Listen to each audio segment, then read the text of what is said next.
Thank you all distinguished guests for being here. Namaskar.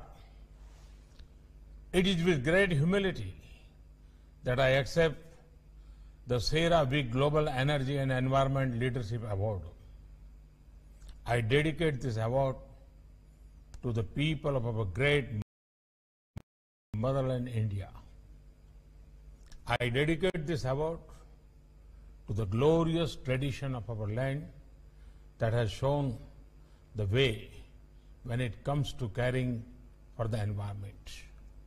Friends, this award recognizes environmental leadership. About leadership, it is commonly said that the best way to show it is through action. There is no doubt that when it comes to care for the environment, the people of India are leaders. This has been the case for centuries. In our culture, nature and divinity are closely linked. Our gods and goddesses are associated with some or other tree and animal. The trees and animals are also sacred. You can pick literature from any state in any language. You will find many examples of the close bond people and nature have enjoyed. Friends, in Mahatma Gandhi, we have one of the greatest environment champions to have ever lived. If humanity had followed the path given by him, we would not face many of the problems we do today.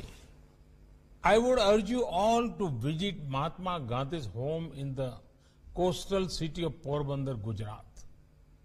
Next to his home, you will get very practical lessons on water conservation. There are underground tanks constructed over 200 years ago. They were built to save rainwater. Friends, climate change and calamities are major challenges today. Both are interlinked. There are two ways to fight them. One, and that is through policies, laws, rules, and orders. These have their own importance, no doubt. I can share with you some examples. Share of non-fossil sources in India's installed capacity of electricity has grown by 38% now. We have moved to Bharat 6 emission norms since April 2020. This is equal to Euro 6 fuel. India is working to increase the share of natural gas from the current 6% to 15% by 2030. LNG is being promoted as a fuel. We just launched a national hydrogen mission last month for use of hydrogen as fuel. Recently, a scheme called PM Kusum was announced. This will promote an equitable and decentralized model of solar energy generation. But there is something beyond the world of policies, laws, rules, and orders. The most powerful way to fight climate change is behavioral change. There is a very famous story many of you would have heard of. A small child was given a torn world map. The child was told to fix it thinking it could never be done. But the child actually did successfully. When asked how the child did so, the child said, at the back of the world map was a figure of a man. All the child did was to assemble the figure of the man. And because of that, the world map also got assembled. The message is clear. Let us fix ourselves and the world will be a better place.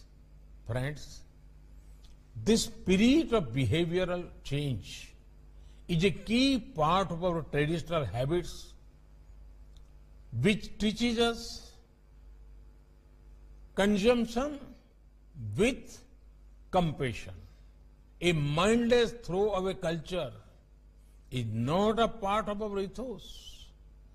Look at our farming methods or our foods. Look at our mobility patterns or in energy consumption patterns. I am proud of our farmers who are constantly using modern techniques of irrigation. There is growing awareness on improving soil health and reducing use of pesticides. Today, the world is focusing on fitness and wellness. There is a growing demand for healthy and organic food. India can drive this global change through our spices, our Ayurveda products and more. Likewise, take eco-friendly mobility. You'll be delighted to know that in India, we are working on a metro network in 27 towns and cities. Friends, for large-scale behavioral change, we need to offer solutions that are innovative, affordable, and powered by public participation. Let me give you an example. The people of India decided to embrace LED bulbs on a scale that has never been seen before. As on 1st March 2021, around 37 million LED bulbs are being used. This has saved cost and energy. Over 38 million tons carbon dioxide have been reduced per year. There is another example of India's Give It Up movement. A simple request was made to people to give up their LPG subsidy for the benefit of the more needy people. Several people across India voluntarily gave up their subsidy. This played a major role in India being able to provide smoke-free kitchens to lakh of households. LPG coverage in India has seen a remarkable growth from 55% in 2014 to 99.6% today. Women have been the major gainers due to this. These days, I am seeing one more very positive change. Waste to wealth is becoming the buzzword in India. Our citizens are coming up with unique recycling models in diverse sectors. This would give a boost to the circular economy. Our country is boosting waste to wealth generation under sustainable alternative towards affordable transportation initiatives. 5,000 compressed biogas plants will be set up by 2024 with a production target of 15 MMT. It would help the environment and further human empowerment. Friends, there is growing acceptance to ethanol across India. Based on people's response, we have decided to advance the target of 20% blending of ethanol in petrol by 2025 from the earlier 2030.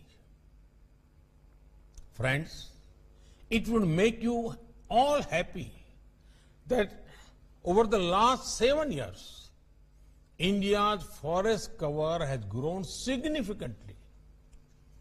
The population of lions, tigers, leopards, and waterfowls has grown. These are great indicators of positive behavioral changes. It is these changes that convince us that India is well on track to achieve its Paris Agreement targets well before the target date of 2030. Friends, India's vision for environmental transitions includes working with like-minded countries. The initial success of the International Solar Alliance has demonstrated how serious India is when it comes to making efforts for a better planet. We will keep making such efforts in the future. This is in line with Mahatma Gandhi's principle of trusteeship.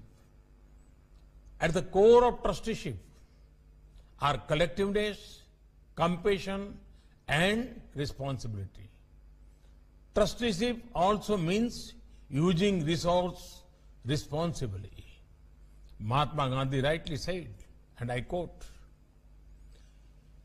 "We may utilize the gifts of nature just as we choose, but in her books, the debits are always equal to the credits." Unquote. Nature keeps simple balance sheet. Whatever is available or credited can be used or debited. But this has to be distributed properly, because if we overconsume resources, we are snatching it from someone else. It is on a similar lines that India is speaking about climate justice to help fight climate change. Friends, now is the time to think logically and ecologically. After all, this is not about me or you. It is about our planet's future. We owe this to our coming generations. I once again thank you for the award. Namaste.